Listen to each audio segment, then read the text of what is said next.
Losing time, I'm fading fast. I just wanna make it last. Try to let go of the past. I close my eyes, embrace the blast. Sleepless nights and headache stack. Restlessness to hell and back. It honestly feels like this little thing has magic in it. You can control the drone completely with just one hand. Wait, where's your remote? Oh right, you don't even need one. We've all dreamed of the perfect DJI drone. Super compact, packed with obstacle avoidance, so easy to use that anyone can fly it, and most importantly, affordable and ready to take off anywhere. Until now, even the mini series didn't quite hit all those marks. But today, that dream drone has finally arrived, and it brings a few surprises along with it. Introducing the DJI NEO2. Let's check it out, because I'm honestly excited to play with this one. A quick shout out to my tech partner from China for sharing this video. A big thank you for making this possible. Hey everyone, it's Maiky from Maiky. If you love staying updated with the latest gadgets, make sure to subscribe and hit the notification bell so you never miss out on our exciting tech content. Starting with the design, the first thing you'll notice is the darker finish, giving it a look that's more in line with the Mavic 4 Pro.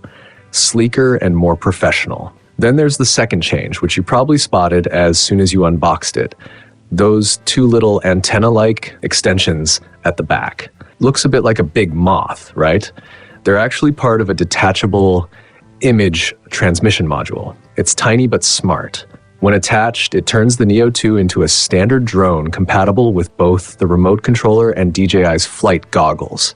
The tentacles themselves are flexible, so you can just tuck them in if you're not using them separately. Personally, I'd just leave them attached. It feels more convenient that way.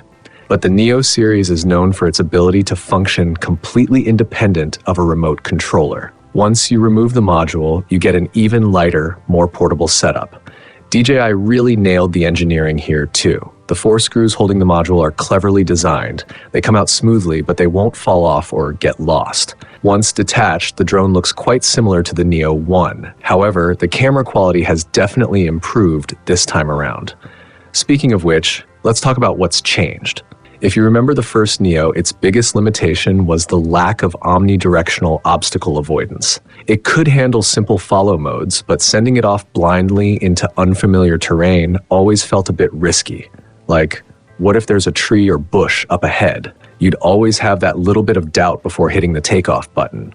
That's where the NEO2 makes a massive leap forward. It now has full omnidirectional obstacle avoidance, with sensors both on the top and bottom of the drone. DJI has finally unified its product line with complete protection all around. This is especially great for beginners. With this level of obstacle awareness, the NEO2 can now act as a true companion for photographers and travelers. It's practically a pocket-sized professional camera in the sky. Open up its compact case and you'll find 3 buttons inside, and now a small screen on the front. This screen makes operation super intuitive. The 2 extra buttons are handy too. They let you switch flight modes and adjust detailed settings directly from the drone. A brand new feature here is intelligent selfie mode. In this mode, the NEO2 automatically frames your shots for you. You can choose between half body, full body, or wide distance compositions, and even decide how many shots you want it to take. Want a cinematic zoom out? Just set your preference, whether it's from above, eye level, or further away, and it'll handle it smoothly. When it's done, it either returns automatically or lands gently right in your hand. Of course, the obstacle avoidance system is still the star of the show. Even when flying through wide spaces, it can now zoom out to a range of 20 meters, safely navigating around any obstacles in its path. And that's not all. The DJI Fly app unlocks even more creative features. You can customize your controls, activate the sliding zoom effect for dramatic camera moves, or use focus tracking that works just like a tripod with built-in gimbal stabilization. My personal favorite, though, has to be the follow mode. It's smooth, accurate, and makes capturing dynamic shots effortless. So yeah, the NEO2 isn't just an upgrade. It's DJI finally perfecting the concept of a truly user-friendly go-anywhere drone. All right, here we go. Time to run. Full speed ahead. Looking around this spot, I can already tell it's going to be a bit tricky. Let's see if the NEO2 can handle it smoothly. Nope, no worries at all. Even with this level of difficulty, it's doing great. No problem whatsoever. What's even cooler is that you can choose not just the follow direction, but also the distance and angle.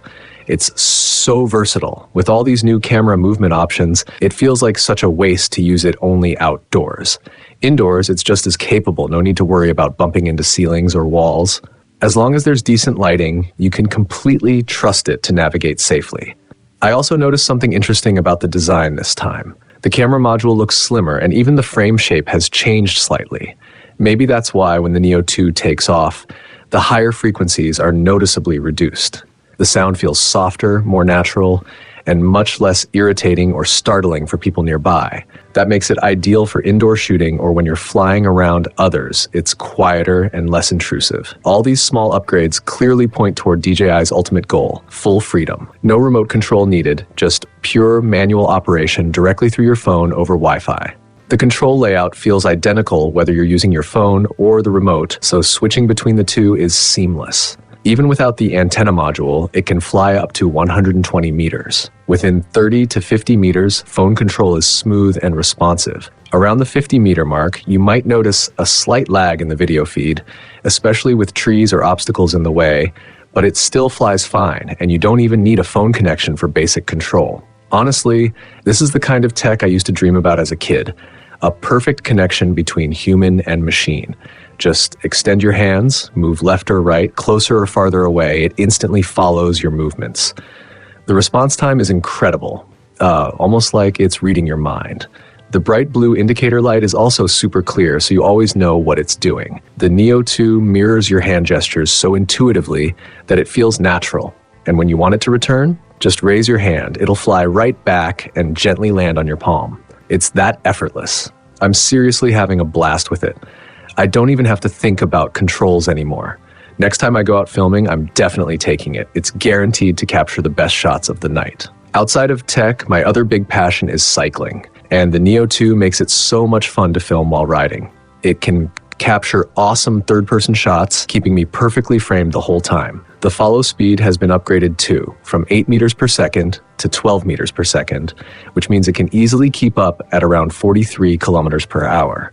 Even during fast sprints or sudden turns, it stays stable and smooth. I can't outrun it even if I tried. That speed also makes it super handy for road trips. When we want those cinematic drone shots of the car and scenery together, the Neo 2 keeps up effortlessly. Just select the follow mode, hit start, and it locks onto the target perfectly. And when I'm at home, it doubles as a great training drone.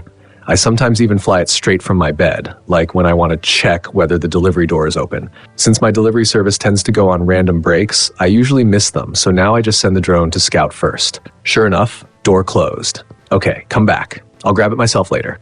At home, I usually turn off obstacle avoidance so I can practice maneuvering. With the higher speed, it's even more fun to fly. Sometimes I crash, but because it's so lightweight, it barely matters. Even after all those bumps, it still flies perfectly fine. Look, it doesn't even touch the lens when it falls. Just pick it up, launch it again, and keep flying. Honestly, all my experience getting cinematic drone shots, especially with the U4 Pro, comes down to practice like this. And after spending time with the Neo 2, I've realized its biggest strength. It completes the perfect loop of convenience, safety, and portability. It's affordable, ultra-compact, has full omnidirectional obstacle avoidance, doesn't need a remote, and is always ready to fly. Just pull it out, find a bit of scenery, and its intelligent tracking will automatically give you beautiful, professional shots.